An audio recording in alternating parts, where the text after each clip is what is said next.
Դեք ամենալավագույն բանը որն է կյանքի դպրոցն է։ Ոչ թե ես դեմ չեմ, որ մարդիկ սովորում են աստվածաշնչյան դպրոցներ, գուցե համալսարաններ, բայց լավագույն դպրոցը դա այն է, որ դու անցնում ես Տիրոջ հետ, որ դու անցնում ես ու սովորում ես աղոթելով, կարդալով, փնտրելով Աստծո երեսը, իդքեր էին Հովսեփին ատողները։ Իր եղբայրները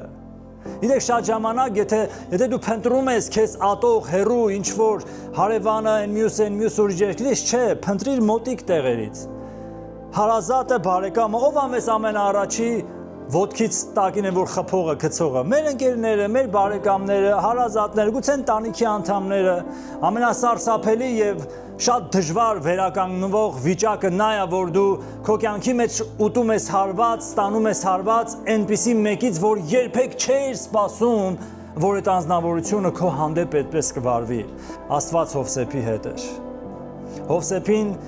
գցեցին գուբի մեջ, Աստված Հովսեփի հետ էր։ Հովսեփին վաճառեցին 20 կտոր արծաթով, Աստված Հովսեփի հետ էր։ Գիտեք, երբ որ Աստված ձեզ հետ է, ինչքան էլ ուզում է մարդիկ հակառակ լինեն, մեկը Աստված ձեզ հետ է։ Աստվածաշունչը ասում է, եթե ես մի բան ուզենամ անեմ, ով կարա ինձ արգելի։ Եթե Աստված քո կյանքի մեջ մի բան որոշել է, ինքը եթե որոշել է, այս բաները պիտի լինի քո կյանքում եւ դու այսպեսի պիտի լինես, ով կարա Աստծուն արգելի։ Սուրբ Գիրքը ասում է, ոչ մեկը չի կարող Աստծուն արգելել։ Չկա այդպիսի մեկը եւ չի եղել այս աշխարհում, որ արգելի ամենակարող Աստծուն։ Եթե ասում ենք Աստված այս բանը որոշել է, ով էլ հակառակ կանգնի, նա ոչ թե մեզ է հակառակ կանգնում, հակառակը կանգնում Աստծուն։ Գուցե շատերի համար դու մեռած ես, էլ գոյություն չունես։ Բայց Տերը քեզ մի օր հարություն կտա, եւ ում համար որ դու մեռած ես, դու նրանց համար օրհնություն կլինես։ Դու նրանց համար կշտանալու պատճառ կլինես, եւ նրանք կամաչեն։ Շատ հետաքրքիր է միշտ ասում ենք տենաս լավ այդ Հովսեփ ինչ սիրտ ուներ, էլի կարող է մենք լնենք,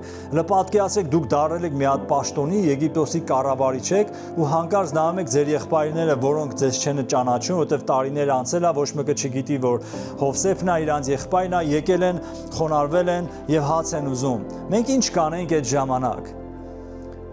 Մենք ինչ կանենք, ասենք սրանց ընդհանրապես մի հատ կորցնում եք, այն որ ասում է իզութոզն է չերևա սրանց։ Սրանք ինձ պատճառ եղան, որ ես գուբի մեջ հայտնվեմ, որ ես ես անեմ, բայց գիտեք ինչ էր ասում Հովսեփ, ասում էր լսի մի տխրեք, այս ամեն ինչ որ դուք արել եք, Աստծո ձեռքը ստեղ ա եղել։ Այդ ինչ որ դուք արել եք, այդ ամեն Աստված բարին ա փոխում, սիրելիներ, այո, ինչպես Աստվածաշունչն է ասում, Աստված իրեն սիրողների համար ամեն բան պտտում է ի օգուտ դեպի իրենց։